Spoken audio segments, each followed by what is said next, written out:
तर मुख्यमंत्री हा कुणाचाही बाप नसतो। नारायण राणेंनीच नितेश राणेंचे कान टोचलेत। नितेश राणेंना समज दिल्याचं नारायण राणेंकडून कळतंय।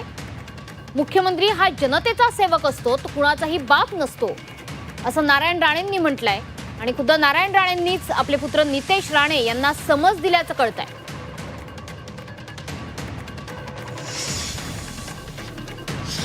तर मुख्यमंत्री देवेंद्र फडणवीस हा बाप आहे, सर्वांचे बाप आहेत असं नितेश राणेंनी म्हटलं होतं। मात्र आता नारायण राणेंनीच पुत्र नितेश राणेंचे कान टोचलेत।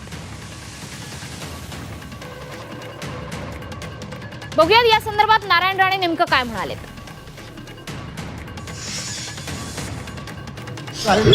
भाजपचा मुख्यमंत्री सर्वांचा बाप याबद्दल तुमचं प्रतिक्रिया आणि त्यांच्या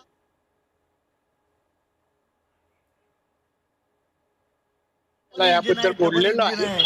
कोणाचा शेवटी मुख्यमंत्री हा महाराष्ट्राच्या जनतेचा सेवक असतो, कोणाचा बाप नसतो। मी मुख्यमंत्री होतो तेव्हा लोकांना सांगायचं मला साहेब बनवू नका, मी सेवक आहे महाराष्ट्र जनतेचा। तीच समज मी नितेशला दिली, त्यामुळे वादाचा मुद्दा हा वाद सुरू झाला नाही, संपला। स्थानिक स्वराज्य संस्थेच्या निधीला स्थगिती दिलेली आहे। धाराशिव जिल्हा नियोजन समितीच्या निधीला स्थगिती देण्यात आलेली आहे। या संदर्भात काही सूचना करणार आहे तुम्ही? मी करणार आहे, कोणाची नीती थांबवली जाणार नाही। प्रकाश